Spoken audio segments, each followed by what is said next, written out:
Bruce Lee ने एक बार कहा था कि मैं ऐसे किसी प्रतिद्वंदी से नहीं डरता जिसने 10,000 मूव आते हो, जिसे 10,000 मूव आते हैं, मतलब 10,000 तरीके से हिट करना आता हो, मगर वो कह रहा है कि मैं ऐसे व्यक्ति से डरता हूं जिसने एक ही मूव को 10,000 बार प्रैक्टिस किया। इसका मतलब किसी एक चीज की ताकत इतनी हो जाती है जो बहुत कमाल होती है। अब इसका अगली बात यह है कि आपको सिर्फ 2 काम करने हैं, गोवा और 1000 बीबी, बाकी ध्यान न दीजिए, इसी की प्रैक्टिस करते जाओ, गोवा बीबी, गोवा बीबी। एक लड़का एक्सीडेंट में उसका एक हाथ चला गया, तो घर पे हॉस्पिटल से घर माँ बाप ले आए। अब घर पे क्योंकि हाथ नहीं है तो उदास है, पूरे दिन टीवी देख रहा है, कुछ देख रहा है। टीवी देखते देखते एक बार एक प्रोग्राम है, उससे मार्शल आर्ट का प्रोग्राम देख रहा था, उसके दिमाग में आया मुझे मार्शल आर्ट सीखना है। उसने माँ बाप से जिद करी कि मुझे मार्शल आर्ट ही सीखना है। माँ बाप ने उसे समझाया, बेटा तेरा एक हाथ है नहीं, मार्शल आर्ट तू नहीं सीख सकता। उसने कहा नहीं, मुझे तो सीखना है। तो माँ बाप बच्चे को नाराज करना नहीं चाहते थे, वो उसे ले गए और एक ऐसे जो शहर का सबसे बेस्ट स्कूल था मार्शल आर्ट का, वहां ले गए। और उसका जो कोच था वो भी बेस्ट था।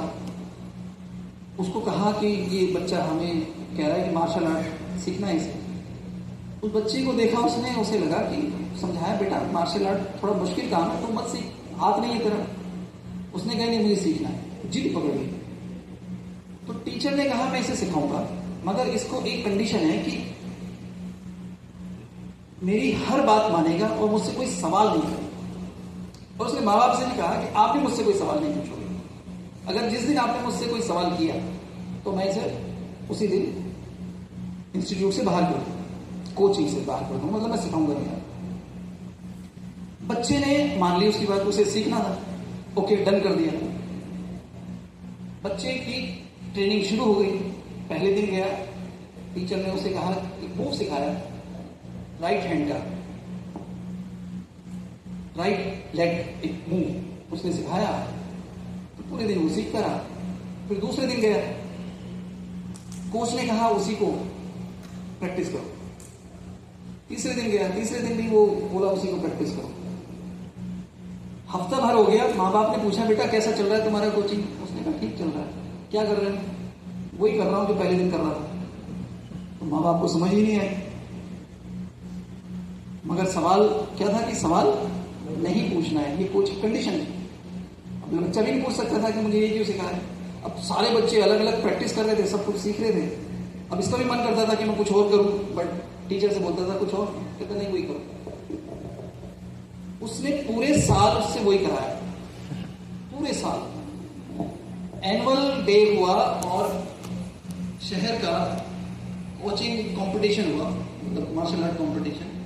और उसमें टीचर ने कहा तुम भी हिस्सा लोगे। उसने कहा मुझे तो एक ही मुंह आता है। उसने कोई बात नहीं। बात ये थी कि सवाल नहीं कर सकते थे, बात माननी थी और कुछ नहीं करना।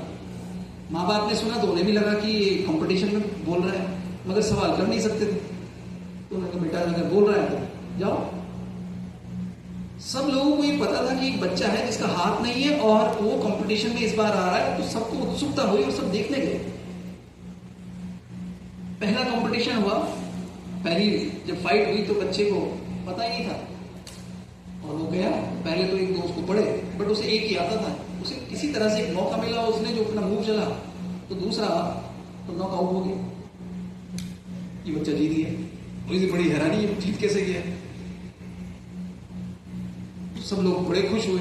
दूसरे दिन फिर इसका कंपटीशन था, मतलब फाइट थी।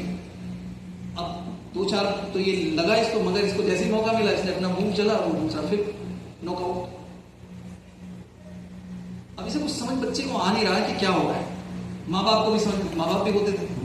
अब ये न्यूज बनने लगी कि एक ही बच्चा है जिसका हाथ नहीं है और वो आगे बढ़ रहा है। तो फाइनली ये हुआ कि सेमीफाइनल तक पहुंच गए बच्चे। फाइनल में पिछला जो साल का जो एक लड़का था जो विजेता था, उससे इसकी फाइट। और वो देखते देखते उसको समझ रहा था कि ये लड़का बिना हाथ के कैसे यहां तक पहुंच गया। तो वो तो चैंपियन था पिछले साल का, फाइट हुई तो उसने इसको खूब अच्छे से धोया, खूब पहले तो। अब इसके माँ बाप देख रहे हैं कि बच्चा पिट रहा है, खून निकल रहा है चारों तरफ से, और कोच से सवाल नहीं कर सकते थे। फाइनली उन्होंने कहा कि ऐसा करो, इसको डिक्लेयर कर दो कि ये हार गया, अब इसे बाहर निकाल देते, नहीं तो ये कहीं ऐसा ना हो कि मर ही जाए। कोच ने कहा जब तक कि खुद नहीं गया। फाइनली अब वो जो लड़का था जो जीत रहा था, वो ओवर कॉन्फिडेंस, उसे समझ में आ गया मैं जीत गया हूँ, और फाइट करते करते थोड़ा सा उसका ध्यान चूक गया, और इसको एक मौका मिला, इसने अपना जो मूव, वो फाइट की जो अपना एक ही मूव आता था इसको करना, और जैसे उसने वो मूव चला तो उसको जो वो हिट किया वो नॉकआउट, मतलब उसके बाद उठाई। अब ये भी बड़ा हैरान कि, और सारे सब जगह तो सब तारीफे में, ये तो एक हाथ नहीं है और ये लड़का जीत गया। इसलिए लड़के ने अपने कोच से कहा कि अब तो कंपटीशन खत्म हो गया, मुझे सवाल का तो जवाब दे दो कि ये क्या हुआ है। कहता बात ये है कि तेरा जो है ये उल्टा हाथ नहीं है, और जो मैंने तुझे मूव सिखाया है उसकी काट यही है कि उल्टा हाथ पकड़ना था। जब ये मुंह चलेगा तो क्या करना होगा, तेरे उल्टे हाथ को जो भी पकड़ लेगा ये मुंह का अटैक खत्म हो जाएगा, और जब है ही उल्टा हाथ तो ये तो लगेगा ही लगेगा। और तुमने पूरे साल एक ही मूव की प्रैक्टिस की, और ये इतना पावरफुल है कि जब तुम इसको मारते हो किसी को, तो किसी की हिम्मत नहीं कि वो दोबारा उठ जाए, क्योंकि एक ही में सारी ताकत तुमने झोंक रखी। कहने का मतलब है कि किसी भी एक चीज पे अगर आप फोकस करो तो आप भी उसमें मास्टर हो सकते हैं, महान बन सकते हैं। इस पूरे प्लान में जितनी भी चीजें हैं उन सब में सिर्फ दो चीजें आपको करनी है, एक है गोवा और दूसरा है 1000। क्या मुश्किल है? चैंपियन बन जाओगे, चैंपियन, कोई टिकेगा नहीं तुम्हारे सामने, कोई टिक नहीं सकता, कोई कंपनी नहीं टिक सकती, कोई नहीं टिक सकता, सिर्फ इसको समझिए। अभी हम लोग एक काम और किया है, आप सबके लिए एक बहुत खुशखबरी है कि हम एक एनजीओ का गठन कर रहे हैं, और उसका नाम हमने रखा है संकल्प फाउंडेशन।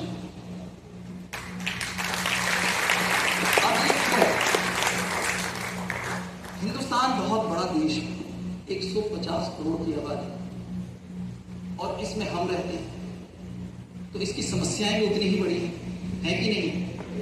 सिर्फ गवर्नमेंट, सरकारें जो हैं उन्हीं के भरोसे पे ये देश की समस्याएं खत्म नहीं हो सकती। हर व्यक्ति को अपनी जिम्मेदारी लेनी पड़ेगी। तो मुझे लगता है, मतलब एज ए कंपनी फाउंडर, कि जोई वेलनेस के साथ हर महीने हजारों लोग जुड़ रहे हैं, और अगर इन लोगों को साथ लेके कुछ ऐसा कर दिया जाए जिससे देश, कंट्री के लिए भी कुछ हो और हर इंसान के लिए कुछ अच्छा हो जाए, तो कैसा विचार है साहब? बहुत बढ़िया है ना? अच्छा, तो उसी विचार में हमने ये काम किया। अब इसमें कुछ चीजें हैं जिसको हमें करनी है। पहली चीज है DSA वेलफेयर। DSA मतलब जो आप सभी लोग हैं, एक तो इनके लिए एक स्पेशल हमने रखा है। अब इसमें क्या क्या है, इंश्योरेंस है और अदर वेलफेयर चीजें हैं, बहुत सारी चीजें इसमें रखेंगे। दूसरी चीज है भलाई करना, गुडनेस, वर्क फॉर ह्यूमैनिटी, अच्छे काम करना सीखेंगे और सिखाएंगे, ठीक है। तीसरा काम क्या है, एनवायरमेंट केयर, मतलब ट्री प्लांटेशन। जैसे हम देख रहे हैं बहुत बुरा हाल है पृथ्वी का। अभी मैंने देखा है देहरादून से दिल्ली के लिए एक हाईवे बना, और देहरादून में एक बहुत बड़ा जंगल था, मतलब उसमें शायद लाखों पेड़ काट दिए गए। क्यों काट दिए गए? क्योंकि नेशनल हाईवे बनना था, मतलब एक्सप्रेस वे बनना था। अब ये कहा जा रहा है कि देहरादून से जो दिल्ली है, क्योंकि मैं वहां रहता हूं तो इसलिए मुझे पता है कि अभी हमें जाने में 4.5 घंटे लगते हैं, वो बोल रहे हैं 2 घंटे में। तो मैं हमेशा ये सोच रहा था कि 2-2.5 घंटे बचा के भी हम क्या कर लेंगे, हमने लाखों पेड़ काट दिए, उसका कोई मेरी समझ में तो बेनिफिट नहीं आया। मगर विकास जो है वो किसी ना किसी को तो भेंट, मतलब क्या होती है ना, बलि चढ़ती है। अब अब जैसे मैं वहां देख रहा हूँ कि जंगल इतना काट दिया तो जानवर जो है, मुझे लगता है कि अब जानवरों के लिए इधर से उधर जाने के लिए जो समस्या होगी, क्योंकि जंगल के बीच में ऐसा कुछ हुआ है, तो बड़े जानवर इधर से उधर कैसे जाएंगे? कोई पता नहीं उन्होंने सोचा है या नहीं सोचा है, मुझे आइडिया नहीं है, मगर ऐसा हर पूरे देश में हो रहा है। जहाँ पे भी हाईवे बन रहे हैं, जंगलों में बन रहे हैं और बहुत चीजें हो रही हैं। तो हमें लग रहा है कि ये हमें करना चाहिए कि नहीं चाहिए? तो इसके लिए ये है कि अगले साल, मतलब जैसे ये होगा, तो आपके साथ एक पूरा प्रोग्राम होगा। इस संकल्प फाउंडेशन का एक बड़ा प्रोग्राम रखेंगे हम, कई हजार लोगों का, और उसमें एक संकल्प लेंगे कि हर व्यक्ति को अपने बर्थडे पे एक ट्री लगाना है।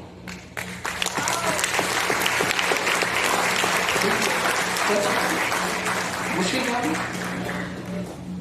तो आने वाली जिंदगी अगर 50 साल बची तो आप कितना कर सकते हैं? 50 ट्री तो लगा, और वो ट्री जोई वेलनेस आपको प्रोवाइड करेगी, मतलब ये फाउंडेशन प्रोवाइड करेगी। तो हर जगह हम ये बनाएंगे और कुछ चीजें अभी सेंट्रलाइज करेंगे। Next,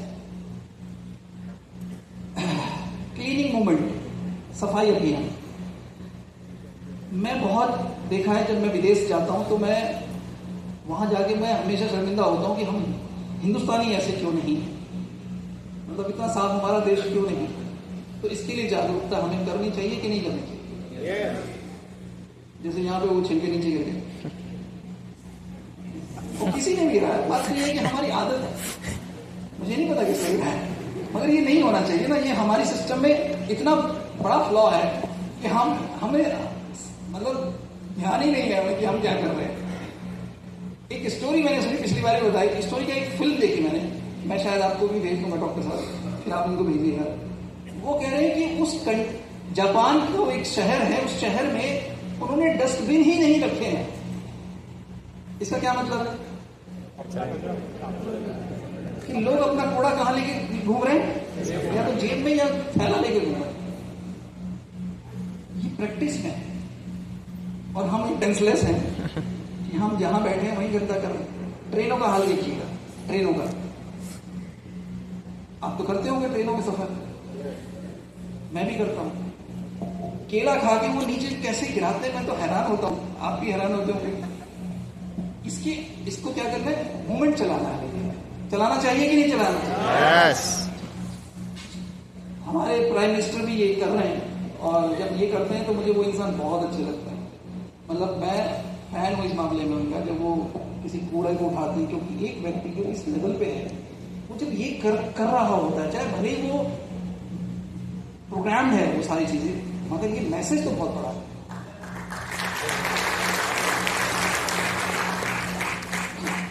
poor children support for education, ये हर शहर में है। ऐसे बहुत बच्चे हैं जो गरीब हैं। मैं खुद पर्सनली 40 बच्चों को ये सपोर्ट देता हूं, अभी तक मैं अपनी इनकम से देता हूं। बट मैं सोचता हूं कि अगर मैं कर सकता हूं तो हर कोई कर सकता है। एक आदमी की तो जिम्मेदारी नहीं, बच्चे की तो जिम्मेदारी हर कोई ले ही सकता है। तो इसको हम करेंगे। मतलब कैसे होगा, इसका बड़ा रूप बनेगा, मगर इसमें आप सारे लोग इसके मेंबर होंगे, इस एनजीओ के। मतलब जिसके पास आईडी वो इसका मेंबर। नेक्स्ट क्या है? Food distribution for poors. अब फूड डिस्ट्रीब्यूशन का ऐसा नहीं कि हम देंगे, बट इसको प्लान करेंगे कि किस तरह से ये होगा, क्योंकि सर्वे ये है कि 35 करोड़ लोग भूखे पेट सोते हैं। कितने लोग?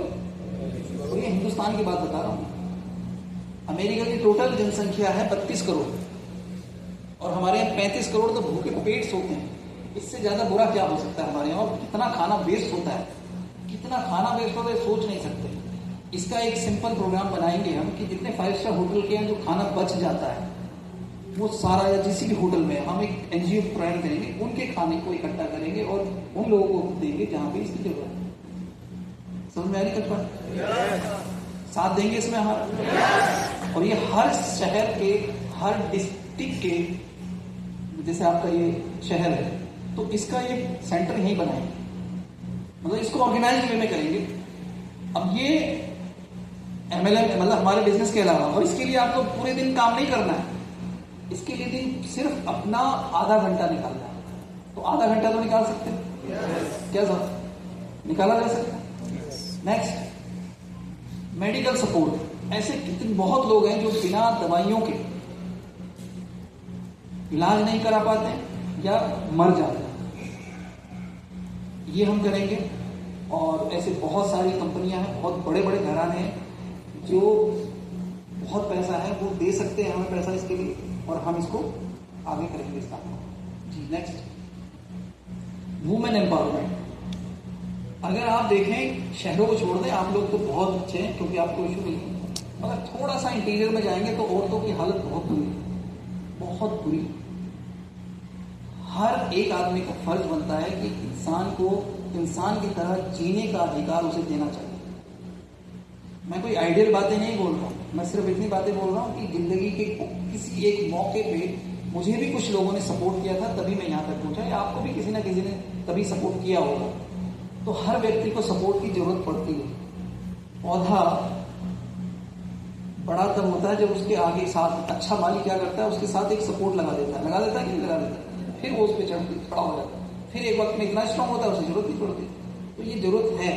ठीक, next, mission motivation, motivate people to do goodness work. अच्छे काम जो करेगा उसको हम अवार्ड भी देंगे, उनको मोटिवेट करेंगे, वो कोई भी होगा, और ये हम प्रोसेस बनाएंगे।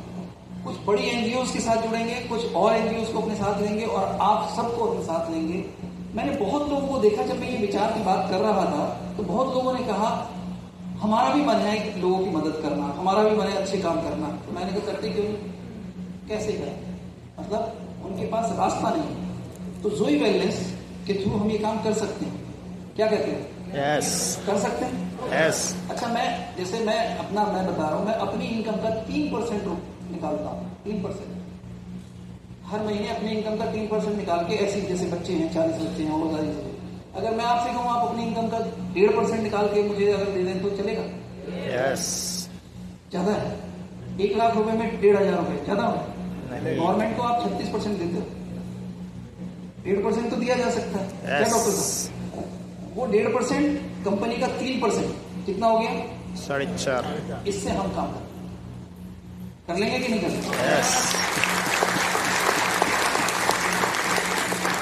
और उसके बाद हम बहुत सारे लोगों को लाएंगे। मैं वैसे बहुत सारी कंपनियों को जानता हूँ, उनके एमडी को, जिनके पास बहुत पैसा है, उनसे हम कहेंगे कि हमारे इस काम में हमारी मदद करें।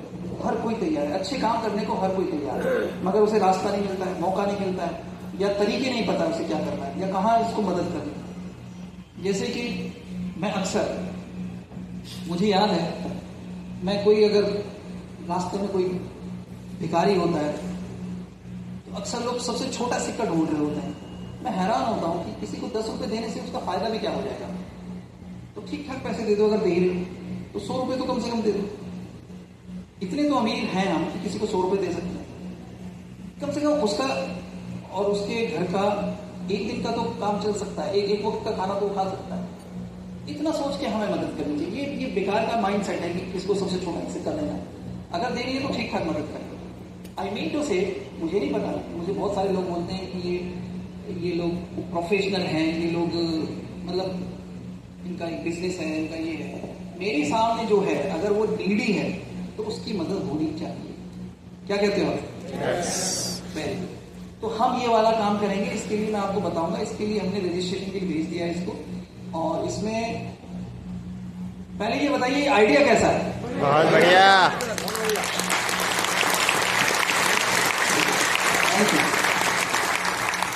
इसमें आपका साथ मिलेगा, सहयोग मिलेगा। Yes. Thank you so much, thank you. Next, ये कैसे होगा, इस पे हम बात करेंगे। ये 2 ऐसे सेगमेंट हैं, जैसे एक सर्वे आया कि पूरी दुनिया में और अमेरिका में स्पेशली 81% वुमेन्स हैं डायरेक्ट सेलिंग में, मतलब नेटवर्क इंडस्ट्री में, और जेंट्स हैं वहां पे 62%। तो औरतें मर्दों से ज्यादा हैं वहां पे जो सक्सेसफुली बिजनेस कर रही हैं। हमारे यहाँ पे आप हैरान होंगे कि हमारे यहाँ पे MLM में जो लेडीज का ग्राफ आता है वो है सिर्फ 12%, मगर ये माना जा रहा है कि लेडीज का ग्राफ बहुत तेजी से आगे बढ़ने वाला है। और हो सकता है कि वर्ल्ड में सबसे ज्यादा लोग, क्योंकि यहाँ के हमारा कल्चर और थोड़ी सी अलग चीजें हैं, बट फिर भी लेडीज बहुत तेजी से आगे आ रही हैं। तो मैं ये कहूंगा मेरे अपने एक्सपीरियंस से कि लेडीज को ज्यादा से ज्यादा आप स्पॉन्सर करना शुरू करें, और यूथ को एज ए कैरियर, क्योंकि उनके पास अब आज की डेट में कैरियर के लिए कुछ है नहीं, मतलब दे आर वेरी हेल्पलेस। तो काउंसलिंग करें, बिठाएं, उनको समझाएं कि इससे बेहतर कुछ नहीं। वजह क्या है कि एक आदमी, एक बच्चा ग्रेजुएशन कर रहा है, ग्रेजुएशन में क्या कर रहा है, वो बीटेक कर रहा है या फिर और इसी तरह के कुछ कोर्स कर रहा है, लाखों रुपए खर्च हो रहे हैं, और उसके बाद वेट कर रहा है नौकरी मिलने की, जो नौकरी नहीं मिल रही। मैं खुद देखूं तो मेरी बहन का बेटा है जिसने बीटेक किया और 4 साल हो गए, उससे कुछ नहीं, घर बैठा हुआ, और अब उसको ये हाल हो गया है कि उसे आदत पड़ गई काम ना करने की। 4 साल अगर किसी को खाली बिठा दो तो क्या होगा? अब मेरी सिस्टर ने मुझसे कहा कि भैया इसको कहीं पे लगा दो, इसे, ये तो पूरे दिन कंप्यूटर में बैठा रहता है, सोता रहता है, घर से निकलता नहीं, ये तो खत्म हो जाएगा। ये समस्या हर घर के लिए।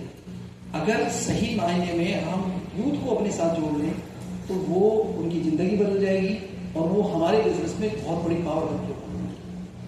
तो यूथ पे बहुत फोकस कीजिए। करते हैं आप लोग कैसे? वेरी बहुत जी। नेक्स्ट ये तो आपको पता है, मालूम है ना सबको, चल रहे हैं ना? Very good. नेक्स्ट, ये जिम कॉर्बेट में जो टीम बिल्डिंग प्रोग्राम होने वाला है, लीडरशिप डेवलपमेंट प्रोग्राम, ये उसके ऊपर है। नेक्स्ट,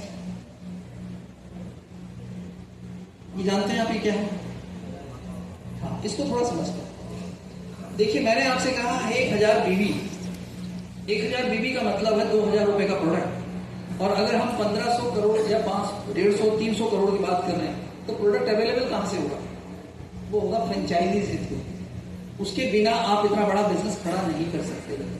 आपके शहर में अगर फ्रेंचाइजी है, प्रोडक्ट अवेलेबल है, तो आपकी रीपरचेज या आपकी ज्वाइनिंग फास्ट हो जाएंगी, क्योंकि पैसा देगा आदमी, इमीडिएट क्या करेगा। अभी क्या हो रहा है कि डिस्पैच कहां से होता है? दिल्ली से आपके यहाँ पे या कहीं पे पहुंचने में कम से कम 4-5 दिन या हफ्ता लग जाता है। कभी कभी तो मुझे लगता है कि उससे भी ज्यादा दिन लग जाते होंगे। तो ये माना जाता है कि MLM में जब हम किसी को ज्वाइन कराते हैं